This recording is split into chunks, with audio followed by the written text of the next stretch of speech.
I never thought I'd end up in a situation like this, but here I am, spilling my guts because I need to get this off my chest. My name's Ryan, and I've been married to Emily for about 7 years now. We met in college, and for a while, everything seemed pretty solid. We had our arguments, sure, but nothing out of the ordinary. We're both pretty driven people. She's a marketing exec, I'm an architect. We worked hard, played hard, and I thought I knew everything about her. At least I thought I did. Looking back, though, there were some subtle signs I ignored or rationalized. Emily started becoming more secretive about her phone. She'd get a little defensive whenever I tried to look at her messages. She'd hide her phone when I entered the room, and sometimes I caught her in little lies about where she was going. She'd say she was at a conference or meeting, but then I'd find out she was just meeting her friends or, worse, someone she didn't tell me about. I remember one particular evening. I came home early from work because I wasn't feeling well. I saw her phone on the kitchen counter with a message open from someone named Charlie. The message was just, "Can't wait to see you tonight," and there was a heart emoji. My stomach sank. I didn't want to jump to conclusions, so I kept quiet, but I kept that message in my head. I told myself it was probably nothing, just a friend, maybe a client she was joking with. But then, things got even stranger. She started acting more distant, snapping at me over small things, not making eye contact, and avoiding intimate moments altogether. It was like she was trying to put up walls, and I felt this gnawing sense that I was missing something huge. I'd ask her if she was cheating and she'd laugh it off, calling me paranoid or accusing me of not trusting her. That only made me more suspicious. One night I decided to check her phone more thoroughly. I knew I shouldn't have, but I was desperate to understand what was going on. I unlocked her phone when she was out running errands. What I saw made my blood run cold. There were dozens of texts from Charlie, flirty, suggestive, even outright sexual. They'd been talking for months. She told him she loved the way he made her feel, that she'd been so bored with me lately, how I didn't satisfy her anymore. I saw photos she sent him, a mix of selfies, some semi-naked, some just her in her pajamas, and most disturbing of all, they had plans to meet again. I felt like I'd been punched in the stomach. My whole world flipped upside down. I couldn't believe she'd been lying to my face for so long. I sat there in the dark, staring at her messages, feeling this strange mixture of shock, anger, and heartbreak. How could she do this? After everything we built, after all the years, I'd never done anything to deserve this kind of betrayal. And yet, here I was, face to face with the proof that my wife had been cheating on me with someone she called her friend, but who was clearly more than that. I don't even remember how long I sat there staring at her phone, trembling with a mix of rage and disbelief. My mind was racing, trying to process how everything could have gone so wrong so fast. The woman I loved, the woman I trusted with my life, was apparently sleeping around behind my back with some guy I'd never even met, Charlie, some guy from her past who apparently reached out to apologize for being a jerk back in high school. That's how it all started, she told me. Just an apology for old times' sake, she said. Just a coffee to clear the air, she said. Yeah, right. I didn't know what hurt more, the fact that she'd been lying to me for months, or the fact that she'd been so damn convincing about how just a friend he was. She'd even told me he was married, that he was going through a rough patch, that it was nothing serious. But I could see through her lies now. I could see the way she was trying to hide her phone when I got too close, the way she'd snap at me when I asked questions, the way her stories about her whereabouts didn't add up anymore. I knew I couldn't just ignore it. Something inside me snapped. I waited until she was back home from her errand run, and then I confronted her. As soon as she stepped through the door, I pointed at her phone and told her I knew everything. The look on her face was classic shock, then anger, then defiance. She tried to deny it at first, called me paranoid, said I was overreacting. She told me he was just an old friend trying to make amends, that they never crossed the line, but I wasn't buying it. I had all the messages. I had her photos. I was staring at the woman I married, and I was furious. She spun her usual bullshit. Said she was lonely, that I'd been distant, that she needed someone to talk to. She tried to justify it, saying it was just sex, that it didn't mean anything, that she didn't love him, that it was just a fling, a mistake she'd regret. I could see the lies rolling off her tongue, and honestly, I was too numb to know if I was angry or just devastated. How could she lie straight to my face like that?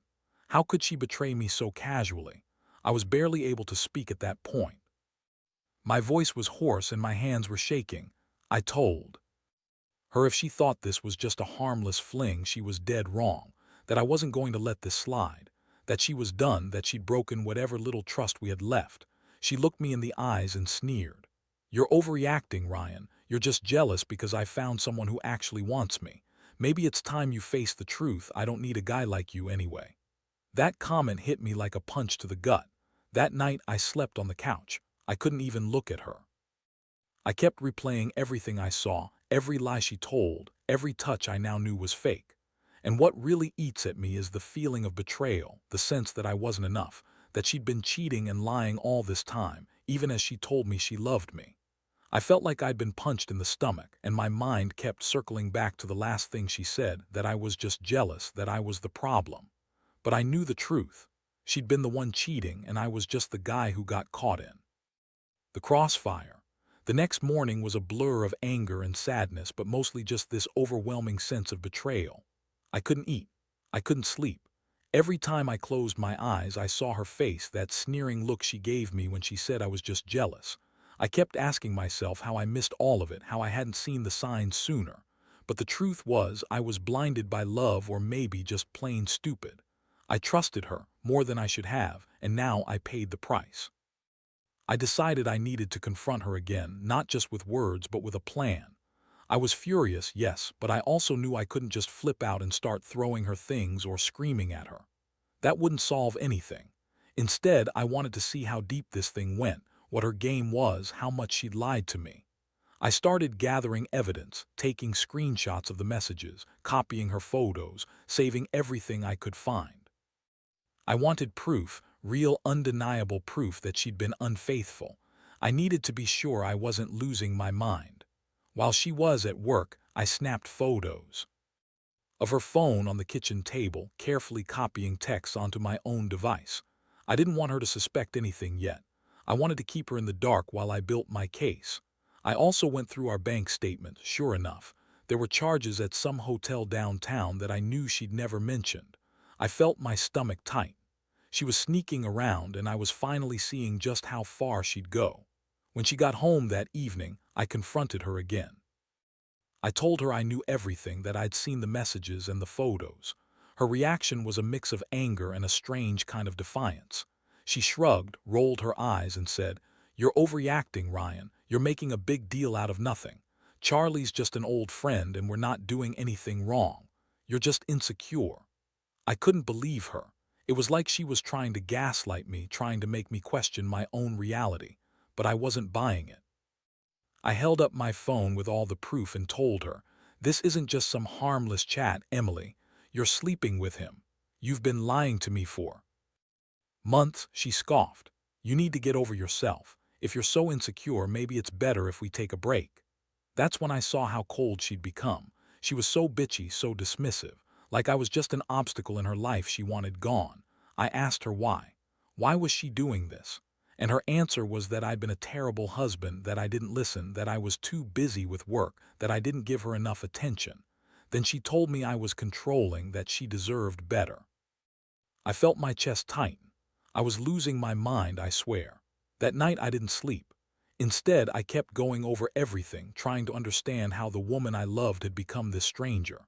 I wondered how long she'd been lying, how many nights she'd spent with him, what their sex was like. I felt this deep ache inside, the kind that makes your chest hurt, because I realized that she'd been cheating on me with someone who used to be my bully in high school. That's right, Charlie. The guy who used to torment me, now somehow they're sleeping together, and she's lying to my face about it. I never would have guessed in a million years that I'd end up here, feeling like I'd been hit by a freight train, all because my wife thought she could get away with cheating on me and sneering at me in the same breath. The days that followed felt like living in a nightmare I couldn't wake up from. My mind kept spinning with every detail I uncovered. Her secret messages, the hotel charges, the photos she sent him. It was like I was watching some twisted soap opera unfold right in front of me, only this was real. Every new piece of evidence fueled my fury, but beneath that was this crushing sense of betrayal I couldn't shake. The woman I thought I knew, the woman I married, had turned into a total stranger who could lie so effortlessly, cheat so blatantly, and dismiss everything I felt as if I was just some obstacle in her way. I knew I couldn't just sit around. I had to decide what to do next. I felt like I was standing at a crossroads. One path led to confronting her again, demanding answers maybe, even trying to save what was left of what we had. The other was to cut my losses, get out, and start over. But honestly, I didn't know if I could ever forgive her, no matter what I chose. Part of me still loved her even after everything. But another part, deep down, hated her for what she'd done. One thing I did know, I had to settle the emotional chaos inside me, so I decided to reach out to a lawyer. I wanted to understand my rights, how bad it could get legally, and what my options were. I also started thinking about my finances and what I had to do if I decided to leave. I wasn't planning anything yet, but I needed to be prepared. I wanted to make sure I wasn't blindsided later. Meanwhile, she started acting even more bitchy and dismissive. She'd brush off my questions, call me paranoid or insecure, and pretend like everything was fine. But I saw through the act. The way she looked at her phone and avoided my eyes told me she was hiding something. And it wasn't just her messages. Her entire attitude was different. She was cold, distant, like she already knew she was winning her little game. I could feel the final pieces falling into place. One night I caught her in a lie again. I knew she was sneaking around, but this time I had solid proof. I found a new batch of texts from Charlie, this time in the middle of the night. They'd been talking about meeting again, to finally be together, and how she was so tired of pretending. That was when I snapped. I realized there was no saving this marriage if she was willing to keep going behind my back like this. All the pain, all the lies they'd built up to this moment. I sat her down, prepared to lay everything out on the table. I told her I knew she'd been lying, that I had the proof, and that I wasn't going to turn a blind eye anymore. Her reaction. She rolled her eyes and told me I was overreacting, that I was being clingy and possessive. She said I was just insecure, that she deserved to be happy, and that I was holding her hostage with my accusations. That's when I finally saw the full extent of her bitchiness. How she was trying to turn the tables, make me the villain, make herself the victim. I felt a sickness in my gut. I never thought I'd be in this situation, but there it was. I was staring at the woman I loved, realizing she'd been cheating on me with someone I used to hate, Charlie, her high school bully. The guy who used to make my life miserable, and now, somehow, he's the guy she's having sex with. How the hell did I miss all this? How did I not see that the girl I married was capable of this level of deception? Every part of me was aching. Anger, sadness, disbelief. I was angry with myself for trusting her for so long, and I was angry at her for lying so effortlessly. The betrayal hit like a freight train, and I knew I couldn't go back to pretending everything was okay. The weight of everything hit me like a freight train after that confrontation. I sat there staring at her, eyes tired, heart pounding so hard I thought it might burst. The room was silent except for my ragged breathing. I'd gathered all the evidence, and now I had to decide what to do with it. Part of me wanted to tear her apart right there, scream at her, throw her out, but I knew I had to stay calm, at least for now. I couldn't afford to make a mistake or do something I'd regret later. I told her I was done listening to her lies. I told her I'd seen enough, that I knew she'd been sleeping with Charlie, and that she'd been lying about everything for months. Her face twisted into a sneer, and she spat. "You're just insecure, Ryan. You've always been jealous of Charlie. He was better at everything. That's why you're so obsessed. Maybe if you weren't such a boring, uninspired guy, I wouldn't have looked elsewhere." The words stung worse than anything else, but I stayed quiet, trying to control my rage. I knew I had to do something more than just shout or threaten. I couldn't let her manipulate me into feeling guilty or ashamed. So I told her I was going to leave for good. I didn't know exactly how, or what my next steps would be, but I couldn't stay married to someone who betrayed me so thoroughly. I told her I'd be taking some time to think to figure out the best way to move forward. Her reaction was pure contempt. She scoffed and said I was just running away, that I was a coward. That was the moment I realized the extent of her bitchiness, how she was trying to turn everything around and make me look like the bad guy. That night, I packed a bag, not knowing where I'd go but knowing I couldn't stay there. Every time I looked at her, I felt this deep mix of heartbreak and fury. I kept asking myself how I let it get this far, how I missed the signs, how I failed to see the woman I loved was capable of such cold deception. I kept replaying the moments I thought were innocent, her little lies, her dismissiveness, her sneers. And I realized I'd been a fool, trusting her even after I saw the evidence. The hardest part wasn't even leaving. It was knowing that I'd been betrayed, that the person I thought I knew had turned into a stranger who could lie, cheat, and dismiss me so casually. It was the realization that she'd been sleeping with my childhood bully, Charlie, the guy who used to make my life hell. That guy, the one who used to torment me in high school. Now somehow, he's the guy she sees behind my back and I never saw it coming. The betrayal cut deep, and honestly, I still don't know how I'll ever forgive her, or if I even want to. I just know I have to move on somehow. Since I left that night, everything been a blur of emotions I can't quite wrap my head around. I moved out of our house, stayed with a friend for a while, and tried to piece my life back together. The worst part is the lingering sense of betrayal, knowing the woman I loved and trusted could do something so cold, so calculated. I keep thinking about all the moments I missed, all the signs I ignored, and how she told me I was just insecure or jealous when I confronted her. That bitchy sneer, her dismissiveness, those are the things that stick with me now. Honestly, I don't even know what I expected after discovering the truth. Part of me wanted to believe I could fix it, that love was enough to get through anything. But deep down, I knew I was fooling myself. This kind of betrayal isn't something you just forgive. It leaves scars, and I've got plenty of them. Still, I realize I've learned something important. Never ignore your gut, never dismiss the signs, and never let yourself become so blind that you miss what's really happening right under your nose. I've also learned that some people, women in this case, can be incredibly manipulative. Emily was all charm and bitchiness rolled into one, and she used her lies and her good looks to keep me off balance. She told me she loved me, but her actions proved otherwise. Her lies about Charlie, her sneers, her dismissals, they all added up to a woman who didn't care about me anymore. And I have to accept that I was just another fool in her game. Now I'm focusing on healing. I've started therapy, trying to understand how I let this happen and how to rebuild my confidence. I've cut out all contact with her. I don't want to see her or hear from her anymore. I'm done with the lies, the betrayals, the bullshit.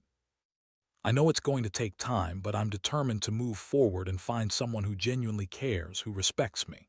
Looking back, I guess I'm grateful I caught her when I did. It hurt like hell, but now I see things more clearly.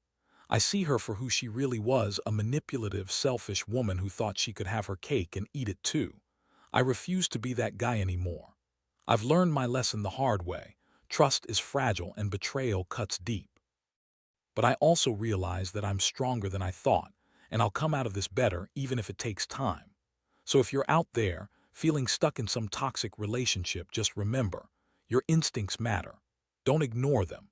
Because in the end, the truth always comes out and it hurts, but it's better than living a lie. And you deserve better than someone who cheats on you with your childhood bully and then sneers at you when you find out.